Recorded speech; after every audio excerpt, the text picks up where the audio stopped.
Bismillahirrahmanirrahim. Assalamualaikum warahmatullahi wabarakatuh. Alhamdulillahi wassalatu wassalamu ala rasulillah wa ala alihi wa sahbihi wa man tabi'ahu wa mawalah. Bapak Ibu kaum muslimin, kaum muslimat yang rahmat Allah subhanahu wa ta'ala, bersyukur kepada Allah subhanahu wa ta'ala. Alhamdulillahirabbil alamin. Pada sore hari yang berbahagia ini kita diperkenankan untuk hadir di sini di dalam majelis virtual kita ini. Salawat dan salam buat junjungan kita baginda Rasulullah sallallahu alaihi wasallam. Allahumma salli wa sallim wa barik alaih. Bapak Ibu yang dirahmati Allah Subhanahu wa taala, ayat-ayat pendahuluan sebelum kita mengkaji mawaris. Mawaris ini adalah salah satu ilmu yang kalau seandainya dipelajari oleh umat dan diamalkan di dalam kehidupan umat manusia, sesungguhnya ilmu ini pasti hanya akan mendatangkan kebaikan. Cuman banyak manusia yang tidak paham apa hikmah dibalik pensyariatan daripada warisan yang telah digariskan oleh Al-Quran sebagaimana yang Allah inginkan kepada kita. Sehingga umat Islam sendiri banyak yang protes, kenapa bagian perempuan jatahnya separuh daripada bagian laki-laki. Kenapa si fulan terhijab, kenapa si fulan tidak terhijab, dan macam-macam pertanyaan gitu, yang menunjukkan adanya keraguan atau ketidaksetujuan sebagian umat tentang ayat-ayat yang telah diturunkan oleh Allah Subhanahu wa taala. Bapak Ibu rahmat Allah Subhanahu wa taala, mungkin sambil kita mengkaji ayat-ayat ini, kalau seandainya di rumah kita ada mushaf Al-Qur'an, kalau bisa sekalian yang dengan ada terjemahannya, coba buka mushaf kita masing-masing, buka surat An-Nisa, halaman pertama, kedua, dan ketiga. Nah, sama-sama kita buka. Bapak Ibu rahmat Allah SWT, surat An-Nisa ini menurut guru kami di Mesir, namanya Profesor Dr. Ibrahim Abdurrahman Khalifah. Dia seorang yang buta, profesor tapi buta. Pernah menjabat sebagai kepala jurusan tafsir di Al-Azhar, di Fakultas Usuluddin. Jadi di Al-Azhar itu luar biasanya orang-orang buta pun bisa jadi dekan, bisa jadi kepala jurusan, menjadi profesor dan segala macamnya. Jadi tidak ada halangan bagi mereka untuk menjadi orang-orang yang hebat. Jadi beliau mengatakan, Dr. Ibrahim Abdurrahman Khalifah ini mengatakan, kenapa surat An-Nisa ini dinamakan dengan surat An-Nisa? Alasannya kata beliau, atau hikmah di balik penamaan ini adalah karena surat An-Nisa ini berbicara tentang pembelaan terhadap dua jenis makhluk yang sangat lemah. Surat An-Nisa ini disebut sebagai surat perempuan karena di dalamnya dibela tentang urusan perempuan dan juga dibela tentang urusan anak-anak yatim. Cuman karena perempuan yang lebih dominan, maka disebut dengan surat An-Nisa. Makanya di dalam surat An-Nisa itu masalah warisan itu sebenarnya adalah pembelaan terhadap perempuan. Termasuk juga masalah perempuan diberikan hak untuk dipimpin oleh laki-laki. Ar-rijalu qawwamuna 'alan nisa. Laki-laki itu adalah pemimpin bagi perempuan. Sebenarnya itu juga adalah pembelaan terhadap perempuan daripada Al-Quran.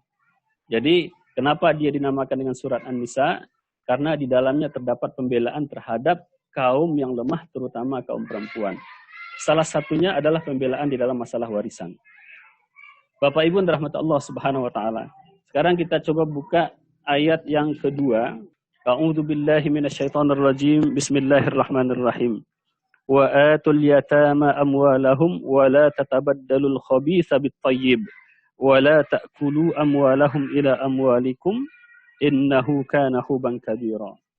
Dan berikanlah kepada anak-anak yatim itu harta-harta mereka, dan janganlah kalian mencampurkan atau mengganti yang busuk dengan yang baik. Artinya jangan kalian mencampurkan harta anak yatim dengan harta kalian sehingga dia menjadi harta yang tidak baik lagi. Artinya kalau seandainya bagi anak yatim itu harta mereka itu adalah harta yang baik. Ketika kalian campurkan ke dalam harta kalian secara tidak benar, maka dia tidak lagi menjadi harta yang baik. Bagi kalian itu sudah menjadi harta yang busuk atau harta yang buruk. Maka di sini Allah SWT mengatakan, dan janganlah kalian mengganti harta yang busuk dengan harta yang baik. Wala ta'kulu amwalahum ila amwalikum. Dan janganlah kalian makan harta mereka, kalian campurkan ke dalam harta kalian. Innahu kana huban kabira. Yang demikian itu adalah dosa yang sangat besar, kata Allah Subhanahu wa taala. Ini pendahuluan tentang persiapan pembagian warisan.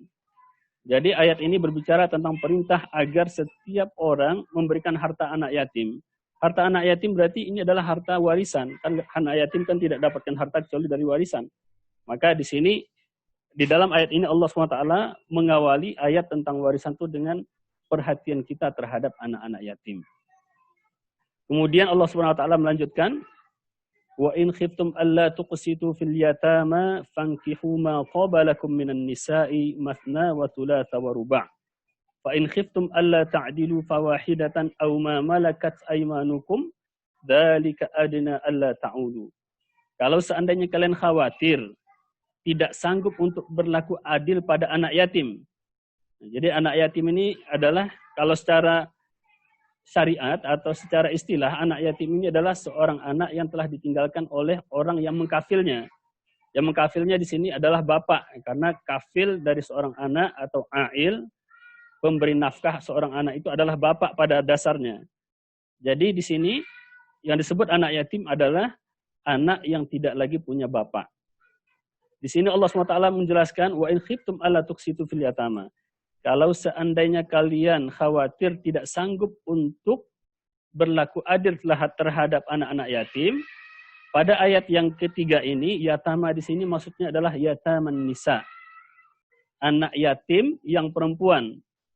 Artinya ketika seseorang tidak sanggup untuk berlaku adil terhadap seorang perempuan yang yatim, ini khususnya di dalam rumah tangga, ini sababun nuzulnya adalah suatu ketika, sebagaimana disampaikan oleh Sayyidah Aisyah, pada zaman Rasulullah SAW, ada seorang kafil atau seorang pengasuh anak yatim ini kebetulan perempuan, dan anak yatim ini pas pula dia punya warisan yang banyak dari bapaknya. Maka kafilnya ini berkeinginan untuk menguasai harta si anak yatim yang perempuan ini.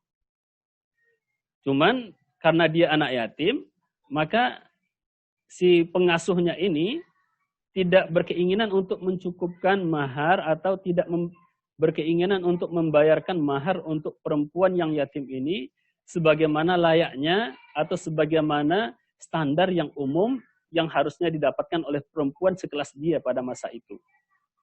Dia hanya ingin membayar ya sekedarnya saja. Karena dia merasa dia adalah sebagai kafilnya, sebagai pengasuhnya, dan dia juga melihat bahwa dia adalah anak yatim, maka tidak akan ada orang yang membela dia. Jadi kalau seandainya dia bayar sekedarnya, maka pasti mau tidak mau perempuan ini juga akan ikut. Gitu. Ketika peristiwa ini sampai kepada baginda Rasulullah SAW, dan setelah itu Allah turunkanlah ayat yang ketiga ini.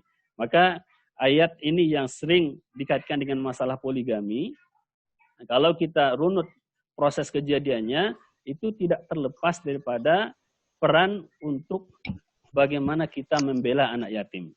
Maka di sini Allah katakan, kalau seandainya kalian tidak sanggup untuk berlaku adil terhadap anak yatim, maksudnya adalah anak yatim yang perempuan, tidak sanggup kalian untuk memberikan harta yang sesuai dengan yang harusnya mereka dapatkan, karena mereka tidak punya pembela, maka fankihu ma tabalakum minan nisa'i mathna wa thulatha wa ruba'. Maka nikahi yang punya orang tua atau yang punya saudara, yang kalau seandainya kalian berlaku curang, ada yang akan mengingatkan kalian. Maka Allah katakan, nikahilah mereka itu, baik itu 2 orang, ataupun 3 orang, ataupun 4 orang. Kalau seandainya kalian tidak sanggup berlaku adil, maka cukup 1 saja, kata Allah Ta'ala. Ila akhir ayat. Ini, di sini kita lihat bahwa ternyata ayat yang ada di dalam Al-Quran terkait dengan masalah bolehnya seseorang menikah lebih dari 1, itu juga tidak lepas daripada upaya di dalam menerapkan keadilan terhadap anak-anak yatim. Kemudian Bapak Ibu rahmat Allah SWT, kita lanjut kepada masalah kalau kita kaitkan dengan masalah warisan. Di dalam ayat ini juga, kalau seandainya kalian tidak sanggup berlaku adil, maka cukup 1 saja. Kalau seandainya dibawakan ke dalam masalah warisan, sebenarnya dari awal Allah Subhanahu wa Ta'ala sudah mewanti-wanti juga bahwa masalah pernikahan itu juga tidak akan bisa dilepaskan dengan masalah warisan. Ketika seorang laki-laki menikah satu orang, dia bisa berlaku adil, dan kalau seandainya menikah dengan 2 orang atau 3 orang, dia tidak bisa berlaku adil, baik ketika dia masih menjadi suami mereka, ataupun ketika dia sudah meninggal. Jadi ada juga sebagian, dan itu banyak fenomena yang kita lihat, karena dia punya istrinya 2, 3, atau 4, maka karena dia tidak termasuk orang yang bisa berlaku adil, maka setelah dia meninggal, polemik, pertikaian, perpecahan tidak bisa dihindarkan antara keluarga yang telah dia tinggalkan. Dan ini sebuah fenomena yang cukup marak kita lihat di dalam kehidupan kita, dan ini kadang-kadang menjadi alasan bagi sebagian orang untuk menolak salah satu syariat atau sesuatu yang telah diizinkan oleh Allah SWT. Memang kalau seandainya orang tidak bisa berlaku adil, Allah perintahkan cukup satu saja. Baik ketika dia masih hidup ataupun ketika dia sudah meninggal, dia dituntut untuk berlaku adil. Ini kaitannya dengan warisan. Kemudian Allah Subhanahu wa taala melanjutkan kepada ayat, kita buka ayat yang kelima, silakan dibuka. Wala tu'tus sufaha'a amwalakum allati ja'alallahu lakum qiyama warzuquhum fiha waqsuhum wa qulu lahum qawlan ma'rufa. Dan janganlah kalian berikan harta-harta kalian kepada sufaha. Sufaha ini adalah orang-orang yang tidak cakap di dalam mengelola hidup mereka, mengelola keuangan mereka, atau mengelola harta yang Allah berikan untuk mereka, atau yang mereka warisi dari orang tua mereka. Artinya kalau seandainya mereka belum cakap, maka kalianlah yang memegang, tapi berikanlah kepada mereka hal-hal yang pokok atau kebutuhan pokok mereka, yaitu makanan mereka, kemudian juga pakaian mereka. Ini juga bagian daripada pesan kepada anak yatim. Kalau seandainya anak yatim itu belum cakap untuk mengelola harta mereka, berbisnis belum pandai, dan dia pun juga belum mengerti apa yang terbaik di dalam masalah harta. Dia belum pandai membelanjakan harta sebagaimana yang seharusnya. Maka tahan harta mereka sampai mereka cerdas, sampai mereka pandai mengelola harta mereka, kemudian barulah diserahkan kepada mereka. Maka disebutkan pada ayat berikutnya, wa batalul yatama hatta idza balagun nikah. Nah, untuk membedakan masa di mana kita menahan harta anak yatim ini, artinya untuk kita jaga bukan untuk kita makan, maka Allah mengatakan wa batalul yatama. Maka hendaklah kalian menguji mereka. Uji mereka, artinya berikan kepercayaan pada mereka. Misalkan mereka punya harta banyak, anak yatim di bawah pengasuhan kita selama sejak dia kecil sampai dia umur belasan tahun, ketika dia sudah mulai akil balik, kita coba lepas mereka sedikit demi sedikit, diberikan modal misalkan, kemudian bagaimana dia mengelola modalnya ini, dan ketika dia ternyata sudah lihai, sudah pandai di dalam mengelola modal mereka, atau mengelola harta mereka, maka serahkan harta mereka kepada mereka. Maka di sini Allah katakan, wabtalul yatama, dan ujilah anak-anak yatim itu, hatta idza balagun nikah, sampai mereka masuk pada fase menikah. Nah, dan kata Allah Subhanahu wa taala, fa in anastum minhum rusdan, apabila kalian merasa sudah nyaman, sudah merasakan bahwa mereka itu sudah sampai pada masa cerdas mereka, masa pandai mereka untuk mengelola harta mereka, fadfa'u ilaihim amwalahum, maka bayarkanlah kepada mereka harta-harta mereka. Ini juga adalah pesan kepada kita, kepada kaum muslimin yang di dalam lingkungannya ada anak-anak yatim yang hidup selalu bersama mereka, apakah itu ponakannya, apakah itu tetangganya barangkali, ataukah itu juga adalah anak daripada teman atau anak daripada saudara. Ini pesan kepada kita semua. Kemudian pesan kepada para wali juga, Allah Subhanahu wa taala mengatakan, wala ta'kuluha israfan wa bidaran ayyakbaru. Dan janganlah kalian memakannya israfan, secara berlebihan. Artinya kalau seandainya kalian memang tidak punya harta dan terpaksa juga memakan sebagian daripada harta anak yatim itu, maka jangan berlebihan. Jangan untuk beli jam baru, untuk beli baju baru kita sendiri, diandalkan uang anak yatim. Dan juga wabidaron ayat baru. dan untuk mengejar supaya mereka tidak keburu besar. Ada sebagian orang yang punya keponakan yang punya peninggalan daripada orang tua mereka, dan sebelum keponakan mereka ini besar, mereka habiskan dulu. Dan ini jangan, kata Allah SWT, wa bidaron ayat baru, mengejar mereka besar. Artinya kalian jangan sampai kalian sebelum mereka besar kalian habiskan dulu, jangan, kata Allah SWT. Dan di sini Allah ajarkan, wa man kana ghaniyan falyasta'fif wa man kana faqiran falyakul bil ma'ruf. Dan barang siapa yang Allah berikan kecukupan kepada dia, artinya ketika dia diamanahi oleh Allah Subhanahu wa taala untuk memelihara anak yatim, apakah itu anak dia, ataukah itu anak tiri dia barangkali juga, ataukah itu anak dari teman dia atau anak siapa saja yang menjadi tanggungannya dia atau yang diamanahkan kepada dia. Kalau seandainya dia kaya, maka tidak usah dia memakan harta anak yatim itu sama sekali. Falyasta'fif, hendaklah dia jaga ifahnya, dia jaga kehormatannya dari memakan harta anak yatim. Wa man kana faqiran falyakul bil ma'ruf. Dan sebaliknya, barang siapa yang fakir, dia terpaksa memelihara anak yatim. Misalkan ada nenek ataupun siapa lagi tuh yang merawat seorang anak, tapi anak ini punya warisan yang banyak. Dan kebetulan yang merawat dia adalah seorang yang fakir. Maka Allah katakan, kalau seandainya itu kondisinya, falyakul bil ma'ruf. Hendaklah dia makan secara ma'ruf. Ma'ruf di sini maksudnya adalah dia makan sewajarnya. Dia tidak bermewah-mewahan dengan harta anak yatim. Kemudian Allah katakan, فَإِذَا دَفَعْتُمْ إِلَيْهِمْ أَمْوَالَهُمْ فَأَشْهِدُوا عَلَيْهِمْ وَكَفَى بِاللَّهِ حَسِيبًا. Dan apabila kalian telah menyerahkan atau dalam prosesi menyerahkan harta anak yatim kepada mereka, maka buatlah saksi di dalam proses tersebut. Artinya datangkan saksi yang lumrah, 2 orang laki-laki yang dapat dipercaya, atau 1 orang laki-laki, 2 orang perempuan yang dapat dipercaya.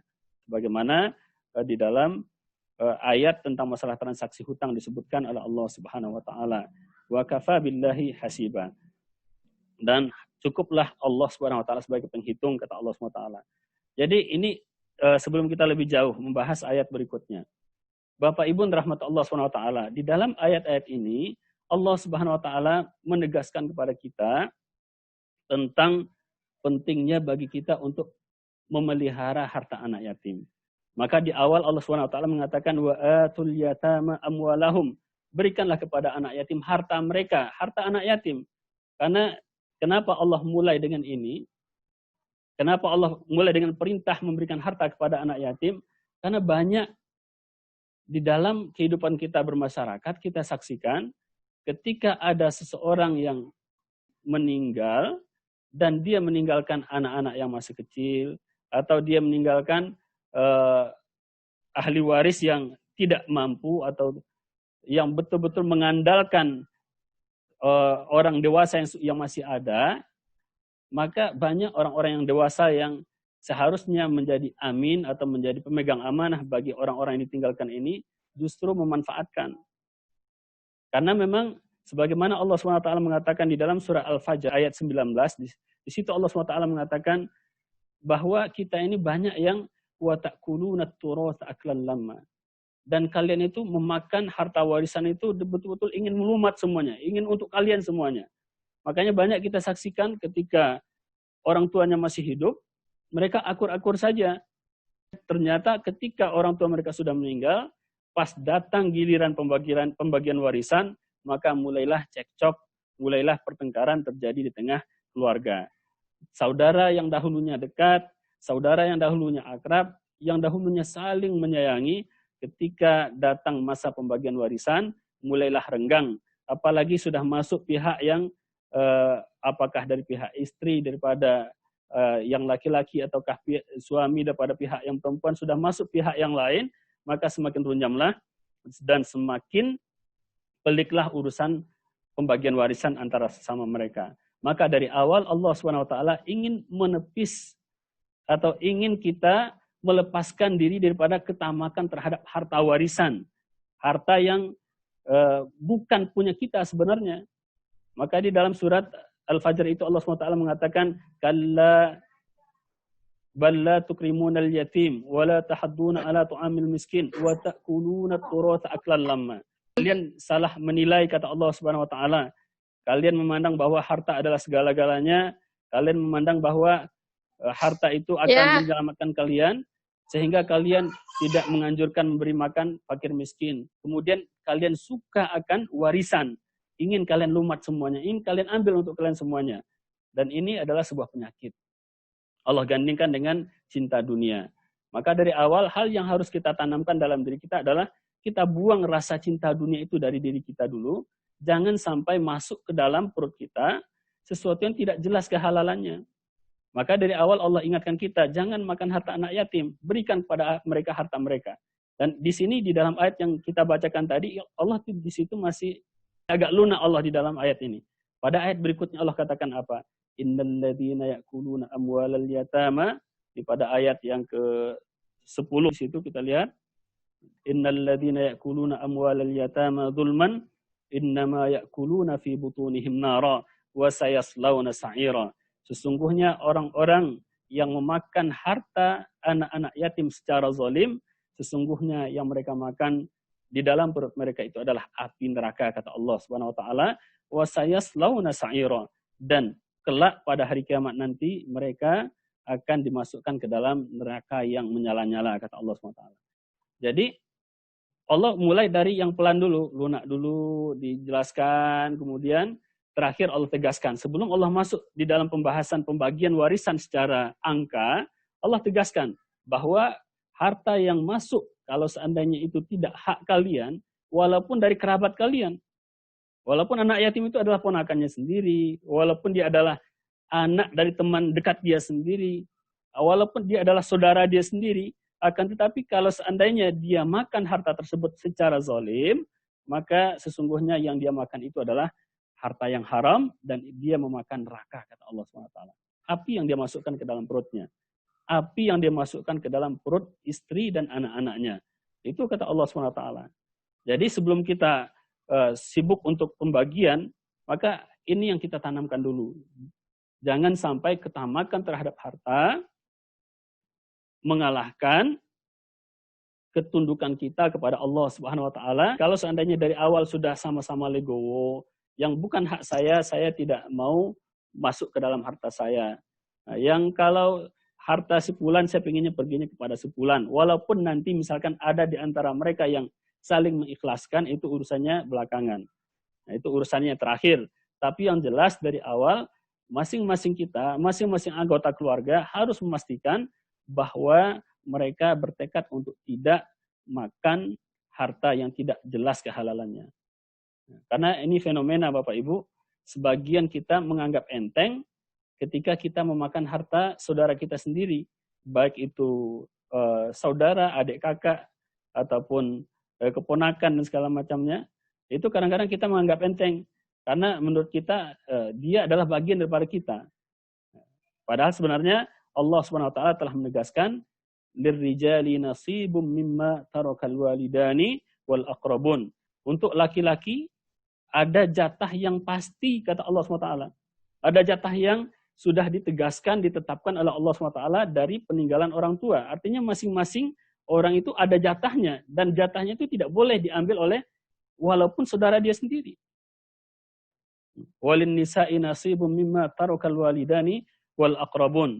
Dan untuk yang perempuan juga ada jatahnya dari apa yang ditinggalkan oleh orang tua dia atau dari karib kerabatnya.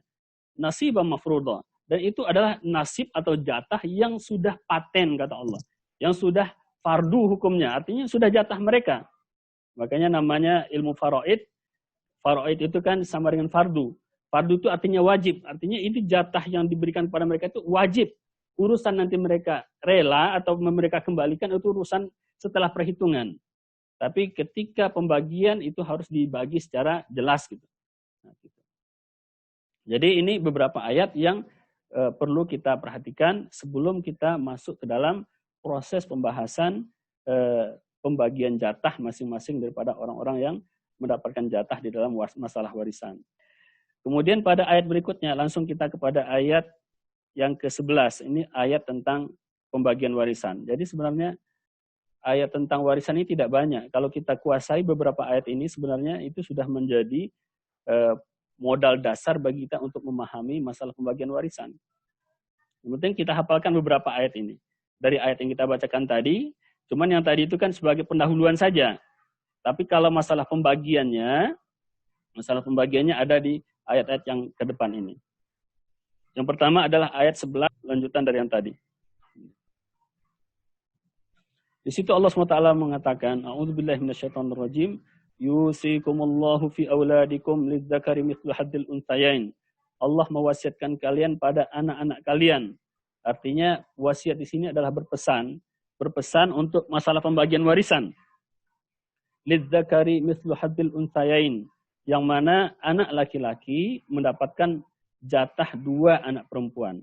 Jadi seorang anak laki-laki mendapatkan bagian sama dengan 2 anak perempuan. Fa in kunna nisa'an fawqa ithnataini falahunna thulutsa ma tarak. Kalau seandainya kunna ini kembali kepada anak-anak. Kalau seandainya mereka atau anak-anak itu adalah perempuan semuanya dan jumlah mereka lebih daripada 2, falahunna thulutsa ma tarak. Maka untuk mereka adalah 2/3 dari apa yang ditinggalkan. Wa in kanat wahidatan falahan nisf. Kalau seandainya dia hanya adalah seorang saja, tapi dia perempuan, kalau seandainya anak kalian atau anak yang ditinggalkan itu adalah seorang perempuan satu saja, maka dia mendapatkan separuh daripada harta yang ditinggalkan. Wali abawaihi likulli wahidin minhum as-sudus. Dan untuk kedua orang tuanya masing-masing. Jadi tadi kalau anak perempuan dipastikan. Terus anak laki-laki bagaimana? Anak laki-laki sifatnya asabah. Anak laki-laki sifatnya dia hanya mengambil sisa. Kecuali kalau dia berdampingan bersama anak perempuan. Kalau seandainya bersama anak laki-laki ini ada anak perempuan, maka laki-laki ini yang membagikan jatah bagi anak perempuan. Ini anak laki-laki itu adalah bagian yang pertama tadi. Yusikumullah fi auladikum. Ini berkaitan dengan anak laki-laki. Kalau seandainya anak laki-laki yang mewaris itu bersama anak perempuan, maka laki-laki dapat 2 jatah perempuan. Tapi sifatnya asabah. Asabah artinya dia sebenarnya yang berhak, sementara saudara perempuannya itu adalah asabah karena anak laki-laki ini atau karena saudara laki-lakinya. Jadi aslinya anak perempuan ini kalau seandainya tidak ada anak laki-laki, maka dia mendapatkan jatah berdasarkan angka. Angkanya adalah kalau seandainya dia lebih daripada 2, maka jatahnya 2/3. Kalau seandainya dia cuma 1 orang saja, maka dia mendapatkan setengah. Dan di sini maka di sini Allah Subhanahu wa taala mengatakan wa in kanat wahidatan falahan nisfu. Kalau seandainya dia cuma 1 orang saja, artinya tidak ada anak laki-laki bersama dia, maka dia mendapatkan setengah daripada harta. Kalau ada anak laki-laki, berarti laki-laki jatahnya adalah 2 jatah perempuan. 2 kali lipat jatahnya dia. Fa in lam yakun lahu waladun, kalau seandainya dia tidak memiliki anak yang meninggal ini, wa warisahu abawahu fali ummihi thuluts, dan yang mewarisinya adalah kedua orang tuanya. Jadi anak tidak ada. Kalau anak itu dalam ilmu waris disebut sebagai furu'. Anak, cucu, ke bawah-bawah itu namanya furu' atau cabang-cabang daripada si mayit. Kemudian kalau seandainya furu' ini tidak ada, anak tidak ada, cucu tidak ada, maka yang mewarisinya ketika itu adalah yang dari pihak usul, yaitu bapak dan ibu, maka masing-masing daripada bapak, wa warithahu abawahu fali ummihi thuluts, maka masing-masing berbeda. Kalau kondisinya seperti itu, berbeda jatah warisannya, di mana si ibu dapat 1/3, kemudian sisanya adalah untuk bapak. Nah, sisanya adalah untuk bapak. Kemudian kalau seandainya dia punya saudara, fa in kana lahu ikhwatun fali ummi sudus. Kalau seandainya dia punya saudara lebih daripada 2, di sini fa in kana lahu ikhwatun. Ikhwatun di sini jamak daripada akhun. Akhun itu artinya adalah saudara. Nah, kalau seandainya si mayit ini punya saudara yang lebih daripada 1, maka si ibu mendapatkan jatah 6. Sisanya kepada siapa diberikan? Sisanya diberikan kepada bapak seluruhnya. Karena ketika ada bapak, maka saudara-saudara daripada mayit tidak mendapatkan warisan. Jadi ini perlu dicatat. Ketika ada usul itu bapak dalam hal ini yang asobah, maka cabang-cabangnya saudara perempuan, saudara laki-laki, sebapak, seibu, atau seibu saja atau sebapak saja, itu tidak berhak mendapatkan bersama bapak. Kalau bapaknya ada, maka hanya bapak yang diberikan, tidak diberikan kepada saudara.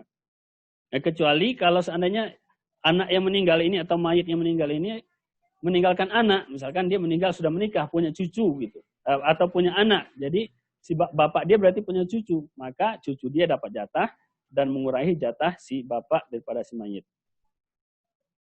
Nanti bisa kita bahas lebih dalam.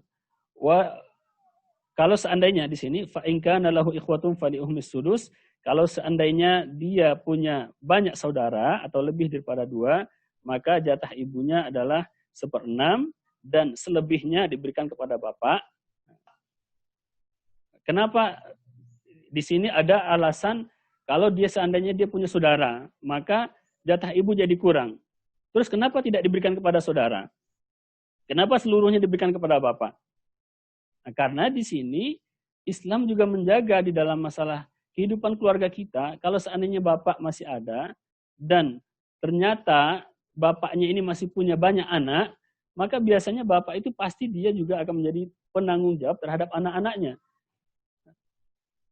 Kalau seandainya dikatakan, oh anaknya kan kalau seandainya anak sudah besar kan tidak jadi tanggungan bapak lagi.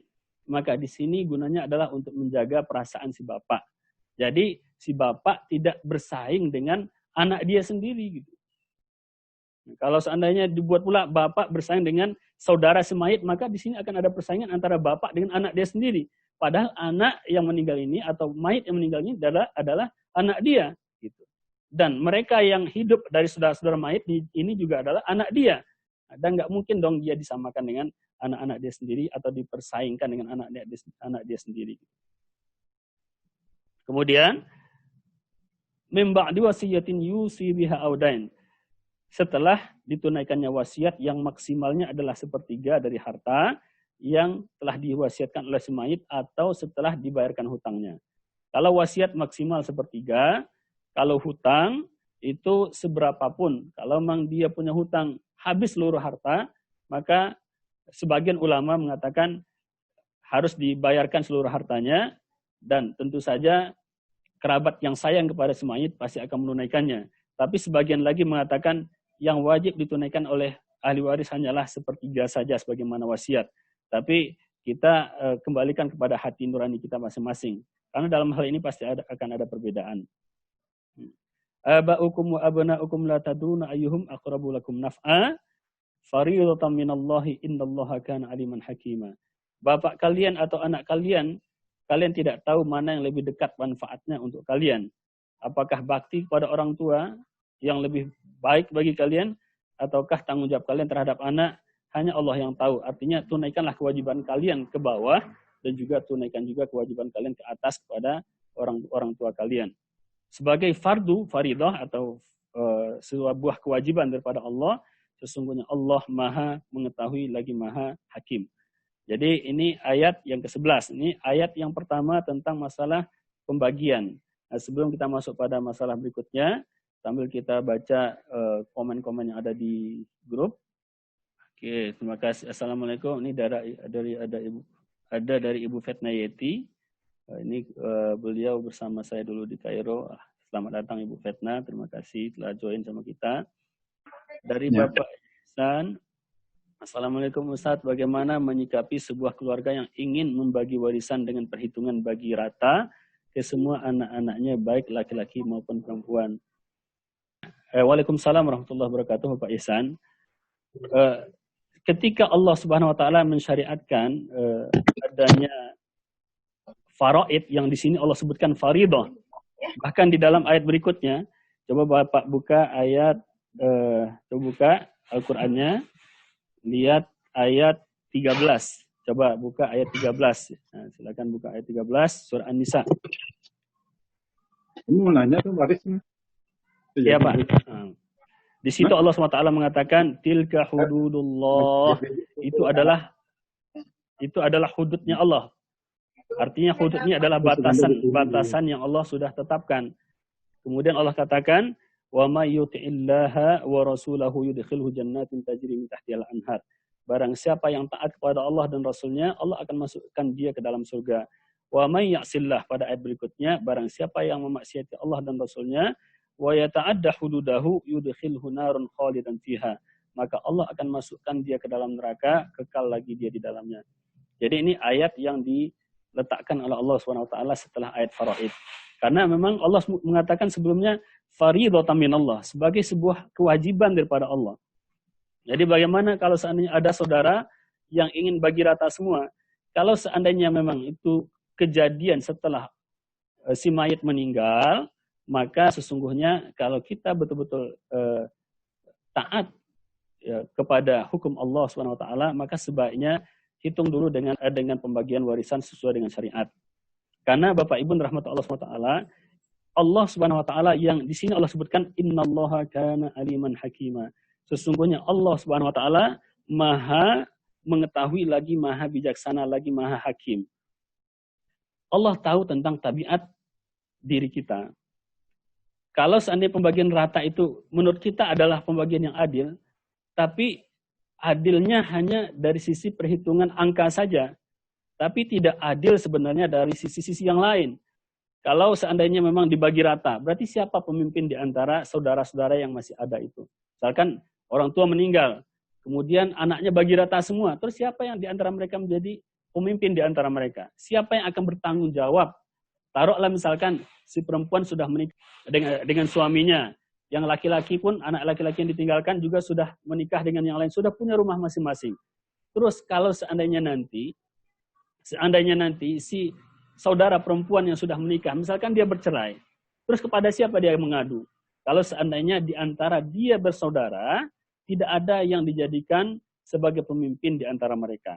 Tidak ada yang didahulukan selangkah. Mungkin rasa persaudaraan mungkin membuat kita saling merasa bertanggung jawab. Mungkin bisa saja itu. Tapi banyak yang kita lihat ketika tidak beres di dalam masalah urusan warisan, banyak saudara laki-laki yang tidak mau tahu tentang saudara perempuan dia.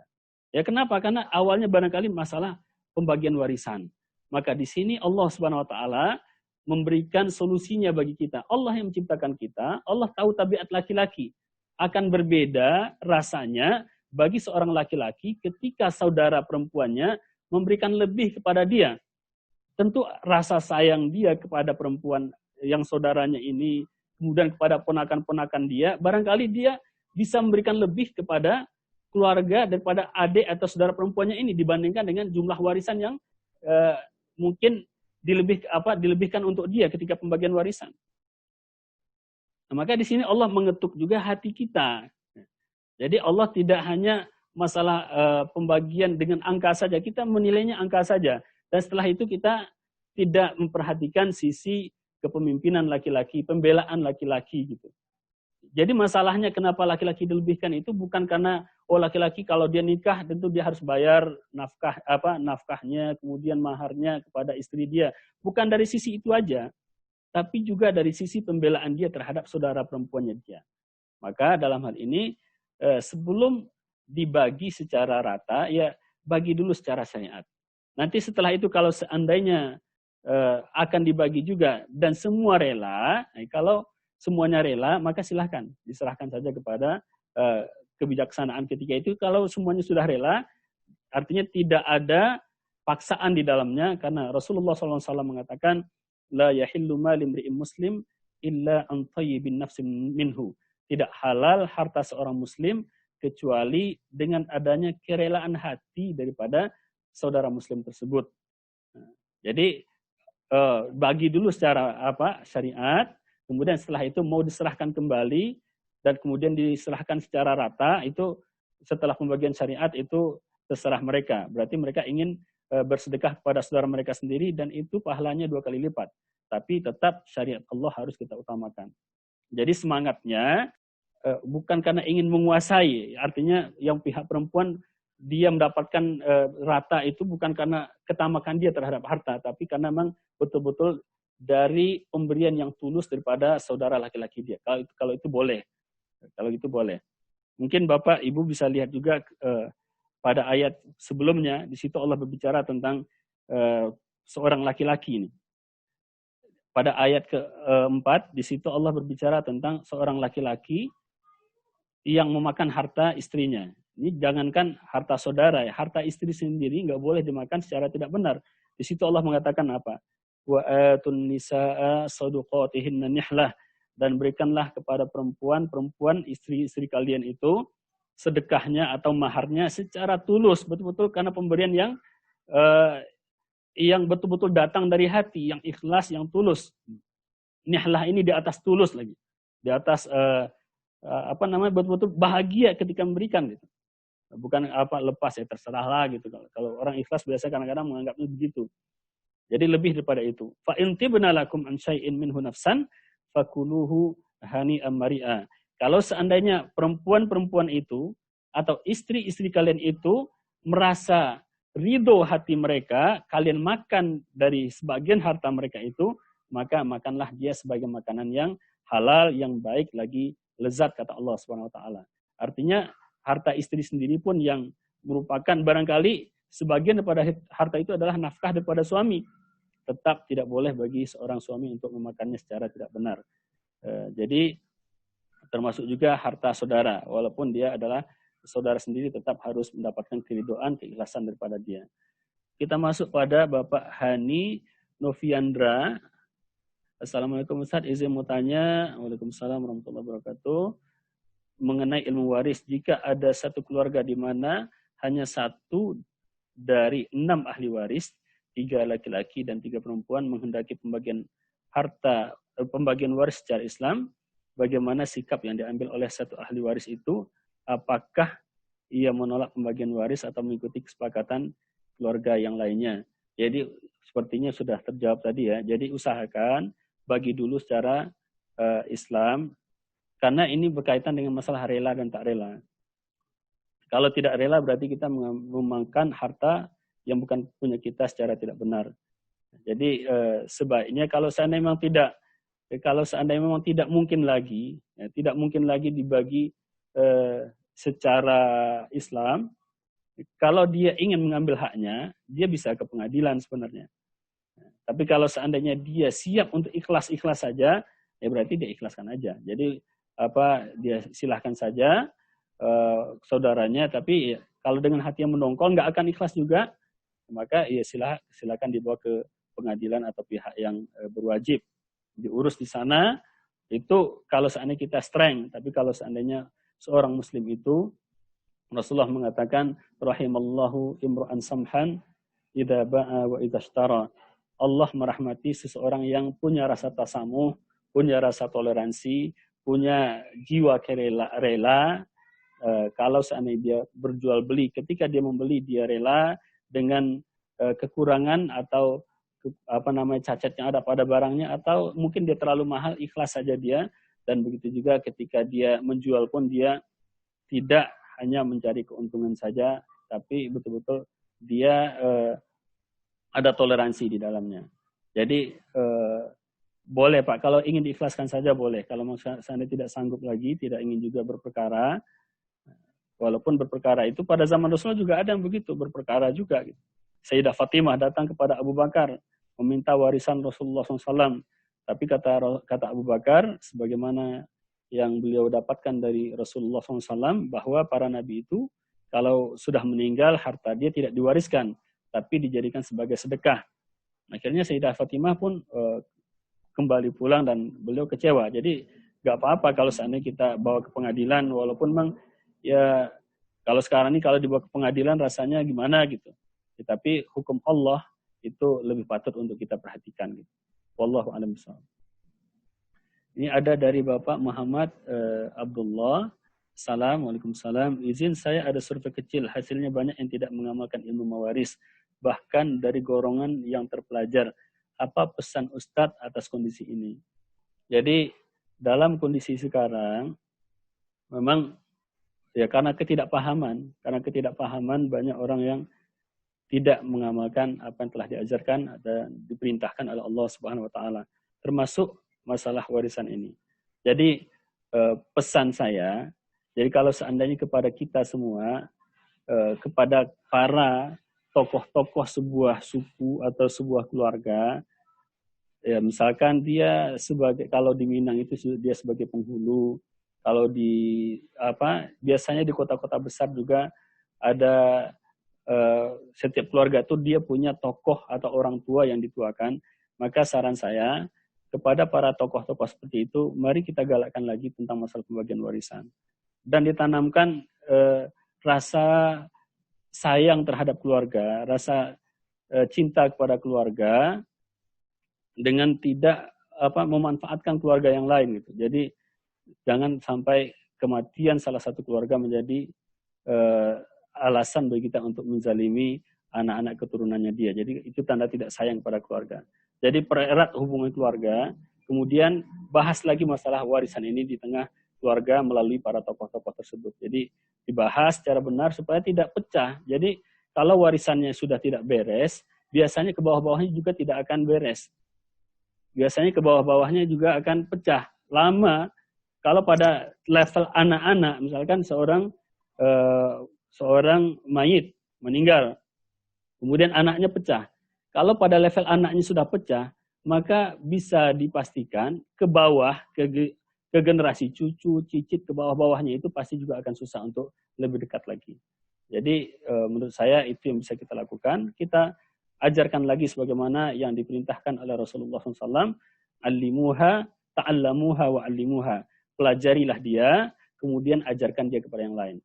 Dan kita gali, artinya hikmah-hikmah di balik pembagian warisan secara Islam ini kita gali dan kita sampaikan. Wallahu a'lam bishawab. Ini ada juga dari Bapak Duji. Terima kasih telah bergabung bersama kita. Barangkali ini Bapak Ibu rahmatullah SWT sudah pukul 5. Untuk pertemuan pertama ini barangkali itu sebagai kajian kita. Ini masih ada yang baru masuk dari Riau sepertinya. Nanti akan kita lanjutkan, ikuti informasinya di channel YouTube Masjid Al-Hidayah atau channel YouTube Hikmah dan Inspirasi TV, Al-Hidayah Galeri di Instagram. Silakan dilihat di situ. Kita tutup dengan sama-sama berdoa dengan doa kafatul majlis. Subhanakallahumma wa bihamdika asyhadu an la ilaha illa anta nastaghfiruka wa natubu ilaik. Terima kasih atas kehadiran Bapak Ibu semuanya. Wassalamualaikum warahmatullahi wabarakatuh.